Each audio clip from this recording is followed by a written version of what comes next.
Hello student, मैं Rahul Sharma Rahul study centre में आपका स्वागत करता हूं। मैंने आपको 3 टॉपिक करा दिए हैं। पहला मैंने आपको कराया था देशी व्यापार, दूसरा कराया था बीजक और जो अंतिम मैंने टॉपिक कराया था वो कराया था विज्ञापन किसे कहते हैं और विज्ञापन के उद्देश्य, लाभ तथा हानियाँ मैंने आपको करा दी हैं। आज आपका नया टॉपिक है विदेशी व्यापार। तो देशी व्यापार में बताया था एक देश की सीमा के अंदर जो व्यापार किया जाता है उसे हम देशी व्यापार कहते हैं। विदेशी व्यापार 2 देशों के बीच जो व्यापार किया जाता है उसे हम विदेशी व्यापार कहते हैं। जैसे भारत और अमेरिका के बीच अगर कोई व्यापार होता है उसे हम विदेशी व्यापार कहेंगे।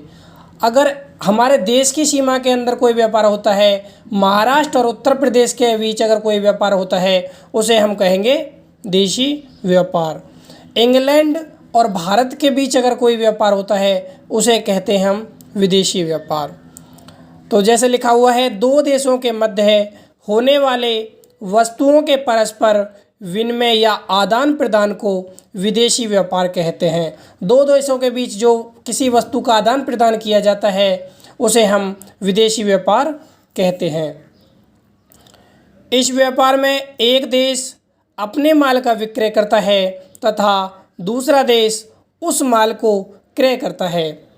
जैसे हमारा देश जापान, रूस, अमेरिका आदि से माल क्रय करता है और ऑस्ट्रेलिया, न्यूजीलैंड, म्यांमार, अफ्रीका आदि देशों को माल बेचता है। यह विदेशी व्यापार कहलाता है।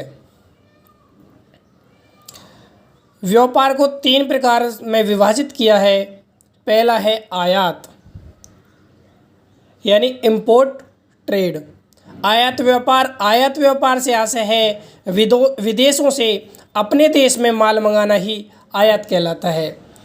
भारत जैसे अमेरिका से अगर माल इंपोर्ट करता है यानी माल मंगाता है तो उसे हम कहते हैं आयात व्यापार। अगर भारत अमेरिका को माल भेजता है या माल देता है तो उसे हम कहेंगे निर्यात व्यापार।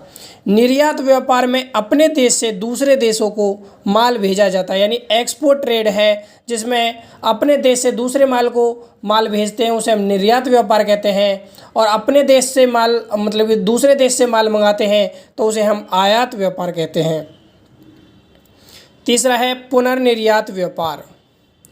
पुनर्निर्यात व्यापार का आशय एक देश से माल मंगवाकर उसका अपने देश में प्रयोग किए बिना किसी दूसरे देश में विक्रय कर देना पुनर्निर्यात व्यापार कहलाता है। जैसे ईरान या इराक से पेट्रोल मंगवाकर उसे यथावत नेपाल को भेज दें। जैसे हमने इराक या ईरान से हमने पेट्रोल मंगाया और उसको हमने नेपाल में भेज दिया, उसे हम पुनर्निर्यात व्यापार कहते हैं।